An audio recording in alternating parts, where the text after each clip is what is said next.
Grabe yung pag-react ni Claire Castro dito sa ano. Di ko alam kung saan tong ano kasi may ano may kausap siyang media ng DZRZ daw eh. Di ko makuha kasi exact mo.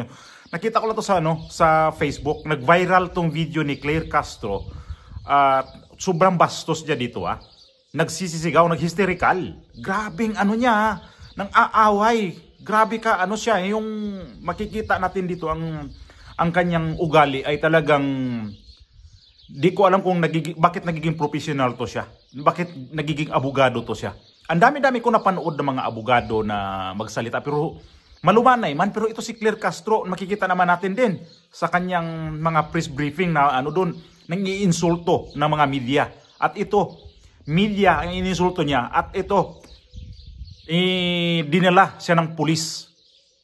Parang mayroon silang pinag-usapan dito na kliyente daw, walang warrant of arrest. Bakit walang warrant of arrest? Iyak siya, parang sobrang niyang galit na galit dahil walang warrant of arrest. At galit na galit siya dito. Ipakita ko yung video.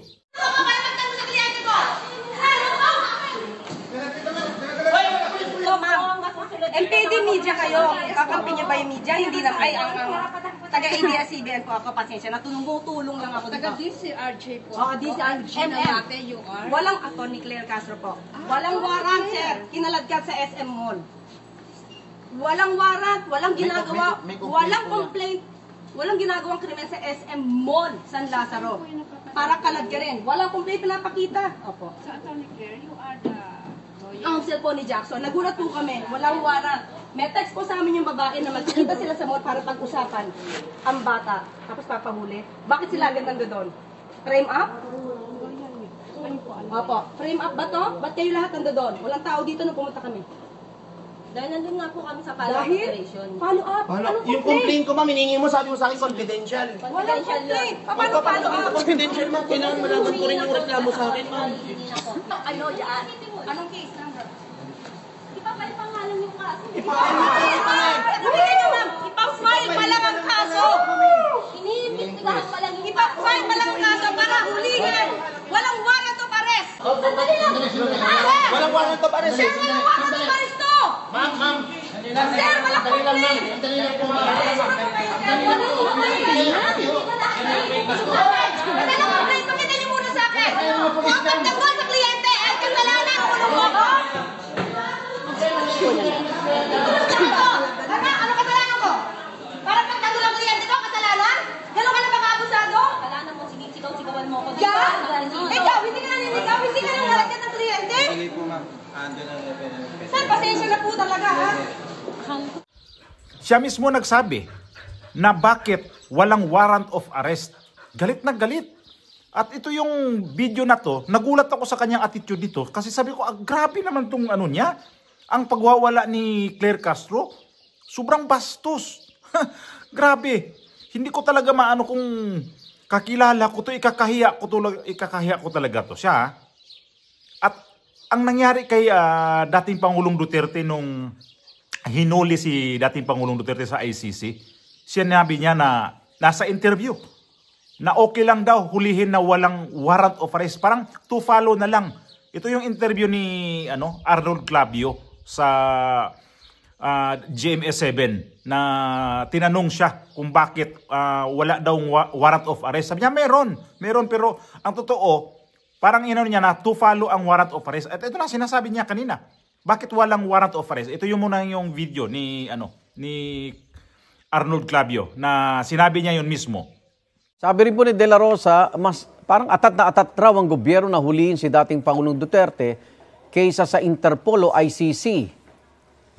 Yan lamang po siguro ang kanyang pananaw dahil siya nga rin po ay nangangamba kung siya mayroon pong warrant of arrest. Natural po, maramdaman po niya yan. Pero tayo lang po ay nagpapatupad doon dumating po ang warrant of arrest sa pamamagitan po ng Interpol, doon lamang po natin pinatupad. So wala pong masasabing atat na atat po ang gobyerno na ipahuli ang dating Pangulong Duterte. Okay, questionable pa rin yung wala daw na ipakitang warrant of arrest, Yusek.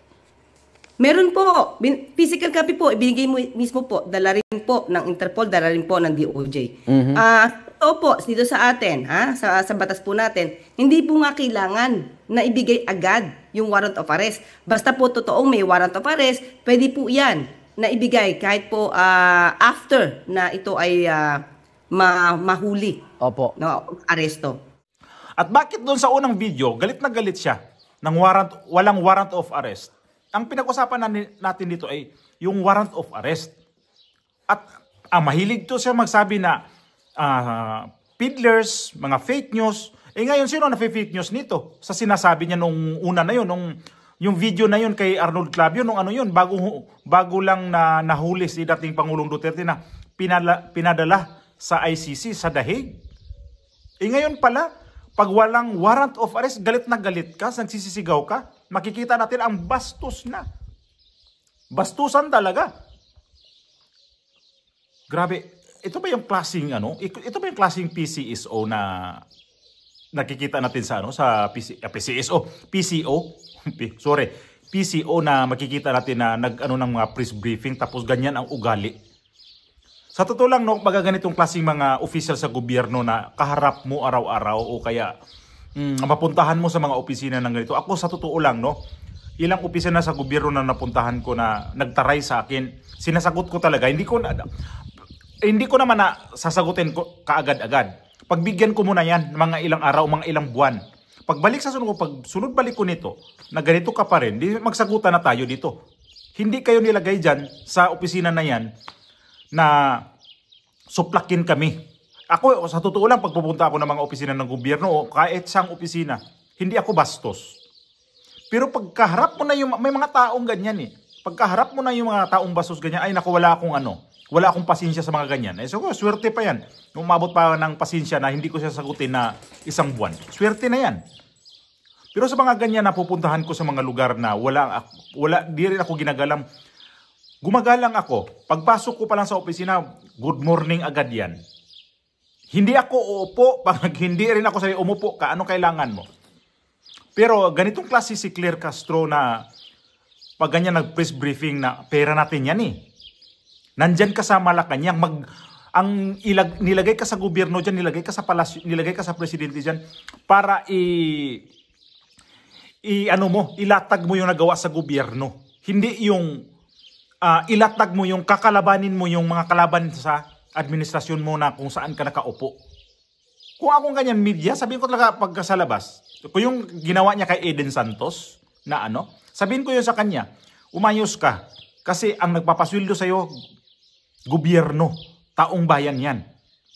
Hindi kami bastos na nagtatanong ko kami sa inyo. Kaya lang, pag sumagot ka sa amin, especially sa akin, kunyari ako si Eden Santos, ng Net25, ang bastos mo.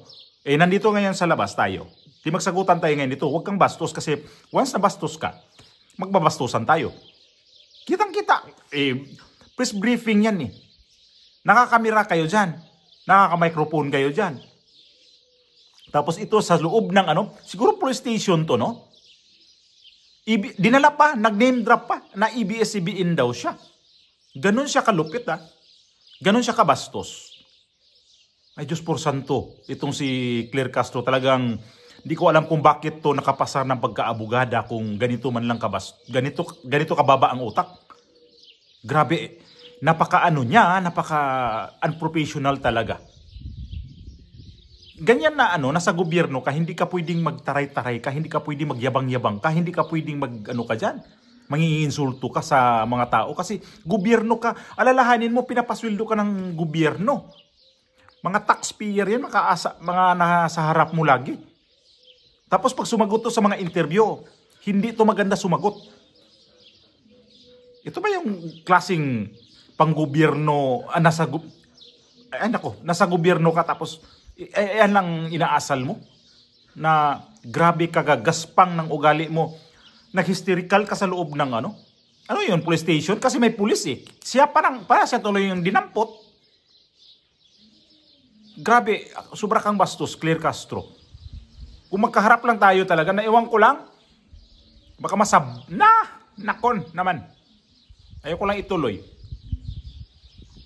Isipin mo pag na-interview ka, nagva-vlog ka kasi. Sabi ko nga, wag mong dalhin yung ugali mo sa vlog mo, dyan sa loob ng sa trabaho mo, dyan sa Malacanang. Kasi ang kaharap mo dyan, iba na yung kaharap mo. Ang talaga sa'yo dito, atakdug ka talaga, atakgut. Mukha rin siya kambing dito eh. Grabe ka suplada na wala sa lugar Ito siya, demonya. Panuway na ba? Kung sa Bisaya pa, panuway ito siya. Grabe ka, ka salbahe na pagkatao to.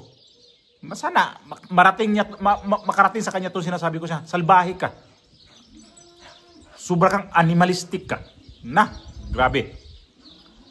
Dito siya nakakatuwa Makikita natin din siya nakakatuwa. Yung mga sinasabi nito, natutuwa ba tayo dito sa mga ginagawa niya? Ako, sobra talagang kumukulo talaga yung ko dito. Alam niyo na kung ano kumukulo ko? Naku naman. Baka ma-restrict na naman ako dito sa YouTube pagka nagsalita ako dito sa mga hindi. Kasi inis na inis talaga ako nito sa kanya talagang itsura talaga niya.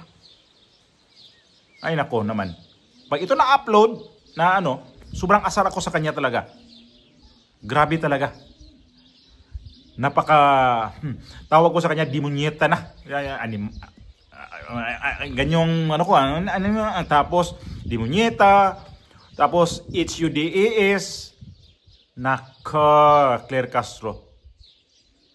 Sarap kutusan ba? Yung kasing ganitong tao na bastos talaga sa Sarap talaga kutusan. Ay naku. Tuk talaga. Kasi nandun ka. Buti yung isang babae dun. Lumalaban sa kanya.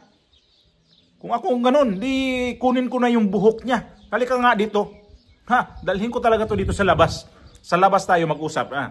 Pero buhok hawakan ko. O kaya yung dito niya. Halika dito, halika dito.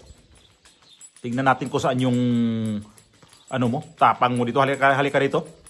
Sobra kang yabang Tapos nagsabi ka pa na pwede na mag-arrest na walang warrant of arrest. Ngayon, nagwawala ka doon dahil walang warrant of arrest. Ay naku naman tong may luga yata tong lintik na to Siguro, yung iba nito natutuwa sa kanya. Pero ako, hindi. Yan ang totoong istorya. Hindi ako natutuwa sa kanya talaga.